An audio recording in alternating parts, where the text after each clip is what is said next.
बहुत समय पहले गांव में टुनटुनी अपनी माँ टूनी और पिता भूरा चिड़ा के साथ रहती थी। टुनटुनी के पिता एक किसान थे। वो अपने खेतों में खेती किया करते थे और टुनटुनी बहुत ही समझदार और दयालु किस्म की चिड़िया थी। वो सभी के साथ अच्छा व्यवहार करती थी। एक दिन टुनटुनी स्कूल गई थी। जब वो स्कूल से घर आ गई तो वो देखती है कि उसके माता पिता का किसी कारणवश देहांत हो गया है। टुनटुनी अपने माता पिता के लिए बहुत रोती है। गांव के पक्षी टुनटुनी को समझाकर उसके माता पिता का अंतिम संस्कार कर देते हैं। टुनटुनी अब बहुत अकेली हो चुकी थी और वो कुछ समय तक अपने पड़ोसी के घर में रहती थी। उसकी पड़ोसन का नाम सुंदरी कौवी था। वो शुरू में टुनटुनी का बहुत ध्यान रखती थी, परंतु जैसे जैसे दिन बीतते गए सुंदरी कौवी टुनटुनी से घर के काम करवाने लगी। सुंदरी कौवी का एक बेटा भी था जिसका नाम कालू था।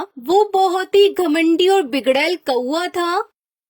सुन टुनटुनी की बच्ची, आज से सुबह जल्दी उठकर तुझे घर में झाड़ू करना है और उसके बाद नाश्ता बनाना है। नाश्ता होने के बाद बर्तन और कपड़े धोने हैं। जब तू इतना काम करेगी तभी तुझे 2 टाइम का खाना खाने को दूंगी, वरना तुझे भूखा रहना पड़ेगा। समझ में आई मेरी बात? जी आंटी, जैसा आप कही मैं आपके कहे अनुसार आपके घर के सभी काम कर दूंगी। लेकिन आंटी, मैं आगे पढ़ना चाहती हूँ कि आप मेरा एडमिशन कालू के स्कूल में करा देंगी। पढ़ लिख कर तुझे कौन सा डॉक्टर बनना है? चुपचाप घर के काम कर। ये पढ़ाई वढ़ाई करने से कुछ नहीं होता और अपनी जुबान चलाना बंद कर। टुनटुनी चुपचाप उदास होकर अपने कमरे में चली जाती है और वहाँ बैठकर रोने लगती है। वो जानती थी कि रोने से कुछ नहीं होगा, उसे घर के काम तो करने ही पड़ेंगे। वो अपनी माँ की तस्वीर के आगे रोते रोते कहती है, माँ, आप मुझे छोड़कर क्यों चली गई? आप ये सब देख रही होंगी कैसे सुंदरी आंटी मेरे ऊपर अत्याचार कर रही है और मुझसे घर का झाड़ू पोछा बर्तन और सभी काम करवाती है। उसके बाद भी मुझे रूखा सूखा खाने को देती है। इतना सब कहकर टुनटुनी रोते रोते सो जाती है और उसे पता ही नहीं चलता कि कब रात हो जाती है। रात को जब उसके कमरे में सुंदरी कौवी आती है तो वो गुस्से से कहती है, ए मनुष्य चिड़िया, ये कोई सोने का टाइम है? जल्दी उठकर रात का खाना बना, नहीं तो 4 दिन तुझे खाना नहीं दूंगी। और इतना कहकर सुंदरी कौवी वहाँ से चली जाती है। सुंदरी कौवी के बेटे कालू कौवे को भी टुनटुनी बिल्कुल भी पसंद नहीं थी। वो दिन भर उसे परेशान करता रहता था। टुनटुनी उन दोनों माँ बेटे से बहुत डरती थी और वो उन दोनों के काम समय पर कर दिया करती थी। एक दिन टुनटुनी की तबीयत खराब हो जाती है। वो अपनी आंटी सुंदरी से कहती है, आंटी, मुझे बहुत तेज बुखार आ रहा है कि आप बाहर से मेरे लिए दवाई ले आएंगी? मैं सब अच्छे से समझती हूँ, तो कोई बीमार नहीं है। तुझे तो बस बहाना चाहिए काम न करने का। चुपचाप से खड़ी हो जा और जाकर घर के कामों में लग जा, नहीं तो मैं तुझे घर से बाहर निकाल दूंगी। टुनटुनी की इतनी तबीयत खराब होती है कि वो उठ नहीं पाती और घर के काम नहीं करती।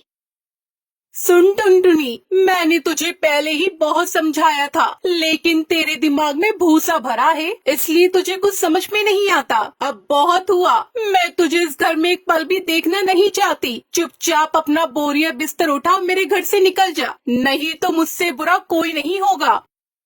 ये सब देख कालू कौवा बहुत खुश होता है कि अब टुनटुनी उसके साथ नहीं रहेगी। टुनटुनी अपना सामान लेकर जंगल की ओर चली जाती है। जंगल में जाकर उसे कोई रहने को घर नहीं मिलता, लेकिन जैसे जैसे रात होती है टुनटुनी को डर लगने लगता है। तभी टुनटुनी को एक आवाज आती है। वो आवाज सुनकर टुनटुनी बुरी तरह डर जाती है। तभी उसे एक पेड़ में से आवाज सुनाई देती है, टुनटुनी, मैं स्ट्रॉबेरी का पेड़ हूँ और मैं तुम्हारे बारे में सब जानता हूँ कि सुंदरी कौवी किस तरह तुम्हारे ऊपर अत्याचार करती है। मैं वह स्ट्रॉबेरी का पेड़ हूँ जिसे तुम्हारी माँ ने लगाया था और जिन्होंने मेरी सेवा की थी, इसलिए मैं तुम्हारी सहायता करना चाहता हूँ। टुनटुनी, मैं कोई मामूली स्ट्रॉबेरी का पेड़ नहीं हूँ, मैं जादुई स्ट्रॉबेरी का पेड़ हूँ। यह मेरे ऊपर जो स्ट्रॉबेरी है, यह एक जादुई स्ट्रॉबेरी स्ट्रॉबेरी का घर है। इस स्ट्रॉबेरी के घर में तुम्हें रहने के लिए सामान और खाने पीने की चीजें मिलेंगी।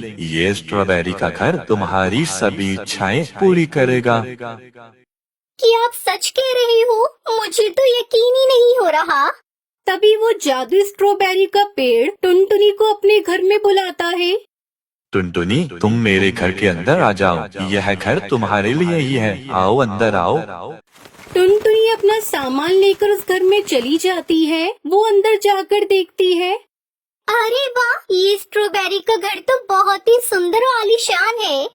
वो घर देखकर टुनटुनी बहुत खुश होती है और उसी घर में रहने लगती है। जब टुनटुनी को भूख लगती तो वो जादुई स्ट्रॉबेरी का पेड़ उसे खाने के लिए भोजन देता। अब टुनटुनी उस जादुई स्ट्रॉबेरी के घर में रहने लगती है और अपनी आगे की जिंदगी उसी घर में हंसी खुशी से बिताने लगती है। वहीं दूसरी तरफ सुंदरी कौवी का बेटा कालू कौआ सारे पैसे खर्च कर देता है और अपने घर को बेचकर अपने दोस्तों के साथ वो जंगल छोड़कर चला जाता है। वहीं सुंदरी कौवी बेघर हो गई थी। वो जंगल में किसी आश्रय की तलाश में आती है। तभी वो टुनटुनी चिड़िया को वहाँ देखती है और उससे अपने किए की माफी मांगती है। मुझे माफ कर दो टुनटुनी, मैंने तुम्हारे साथ इतना जुल्म किया और आज मेरे बेटे कालू ने मेरे सारे पैसों को अपने ऐशो आराम में उड़ा दिया और मुझे छोड़कर चला गया। मैं बेघर हो गई। अरे आंटी जी, आप ऐसा मत कहिए। आप मुझसे बड़ी है, ये सब आपको शोभा नहीं देता।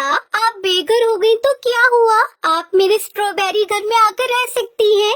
मैं अपने स्ट्रॉबेरी घर में अकेली रहती हूँ। आप भी मेरे साथ चलकर घर में रहिए, मुझे अच्छा लगेगा।